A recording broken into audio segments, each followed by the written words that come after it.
കുഞ്ഞു കുഞ്ഞു മക്കളെ, നിങ്ങൾ എത്ര ആൾക്കാർ ഈ കുട്ടി പറയുന്ന ഈ വാക്കിനോട് യോജിക്കുന്നുണ്ട്?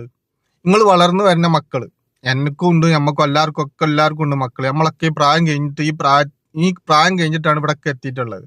ഈ കുട്ടി പറയുന്ന ഈ വാക്കിനോട് നിങ്ങൾ എത്ര ആൾക്കാർ യോജിക്കുന്നുണ്ട്? ആ കുട്ടി പറയുന്നു എന്ന് കേട്ടോക്കി, എന്നിട്ട് ഞാൻ പറഞ്ഞുതരാം അതിന്റെ കാര്യങ്ങള്. ഒരു റിലേഷനില് കാസ്റ്റ് വിഷയമുണ്ടോ? ഇല്ല.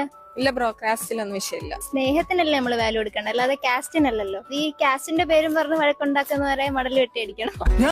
അതെ, ഇതിനെ എതിർക്കല്, ഇപ്പൊ അങ്ങനത്തെ ഒരു സംഭവത്തിൽ എതിർക്കൽ ആരാണ്? ഒന്നാമത് അവരെ കുടുംബം, അല്ലാന്നുണ്ടെങ്കിൽ മാതാപിതാക്കള്, ഉമ്മ ഉപ്പ, അല്ലെ? വേണ്ടപ്പെട്ടവരല്ലേ എതിർക്കുക. അപ്പൊ അവരെ മടലെടുത്തടിക്കണം. അതാണ് ഇപ്പൊ ഇപ്പൊ മനസ്സിലാക്കിയിട്ടുള്ളത്. അവരെ മടലെടുത്തടിക്കണം. അല്ലാതെ പുറമുള്ളവരൊന്നും ഇപ്പൊ നിങ്ങൾ എന്തെങ്കിലും ആയിക്കോട്ടെ എന്നല്ലേ വിചാരിക്കുള്ളൂ. നിങ്ങളെ കുടുംബത്തിൽപ്പെട്ട ആൾക്കാരും നിങ്ങളെ ഇതിൽപ്പെട്ട ആൾക്കാരും തന്നെയല്ലേ ഇതിന് വിമർശിക്കാൻ ഇത് ശരിയല്ല എന്ന് പറയുള്ളൂ. അല്ലാതെ നമ്മളെ പോലത്തെ ആൾക്കാർ വന്നിട്ട് പറയോ? അപ്പൊ പോറ്റി വളർത്തിയ മാതാപിതാക്കളെ തന്നെ മടലെടുത്തിട്ട് അടിച്ചു കൊല്ലണം, അതാണ് അതിന്റെ അർത്ഥം. അപ്പൊ എത്രമാത്രം നമ്മളെ മക്കള് വളർന്നിട്ടുണ്ട്, എത്രമാത്രം അവര് എന്തെല്ലാണ് ചിന്തിക്കുന്നത്, എന്താണ് അവരുടെ ഉദ്ദേശം എന്നുള്ളതൊക്കെ നിങ്ങളൊന്ന് ആലോചിച്ച് നോക്കാണ്. എന്താണ് ഈ കാലത്തിന്റെ ഒരു പോക്ക്? മക്കളെ കാലോ വളരുന്നു, കയ്യോ വളരുന്നു വെച്ചിട്ട് എല്ലാരും വളർത്തുന്നുണ്ട്. എന്താണ് ഇന്നത്തെ കുട്ടികളൊക്കെ ഒരു അവസ്ഥ? നിങ്ങളൊന്ന് ആലോചിച്ച് നോക്കാണ്.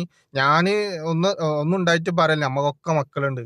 അള്ളാഹുവേ അവർക്കൊക്കെ നല്ല ബുദ്ധി കൊടുക്കണേ, നമുക്ക് അത്രേ പ്രാർത്ഥിക്കാൻ കഴിയുള്ളൂ. എന്താണ് ഈ മക്കളുടെ ഇത്രയും കാലം പോറ്റി വളർത്തിയ മാതാപിതാക്കൾക്ക് യാതൊരു ഉത്തരവാദിത്വമില്ല, ഞങ്ങൾ ഇങ്ങോട്ട് പൊട്ടി മുളച്ചതാണ് എന്നുള്ള ആ ഒരു ചിന്തല്ല ഇപ്പൊ ആ കുട്ടീന്റെ മനസ്സിലുള്ളത്. അല്ലാതെ ആലോചിച്ച് നോക്കാണ്, ആ പാവം മാതാപിതാക്കൾ നെഞ്ചു പൊട്ടി മരിക്കുന്നുണ്ടാവും. ഇതൊക്കെ സമൂഹത്തിന്റെ ഇടയിൽ എങ്ങനെ ചെന്ന് പറയുമ്പോ നിങ്ങളൊന്ന് ആലോചിച്ച് നോക്കാണ് എന്താ അവസ്ഥ എന്നുള്ളത്.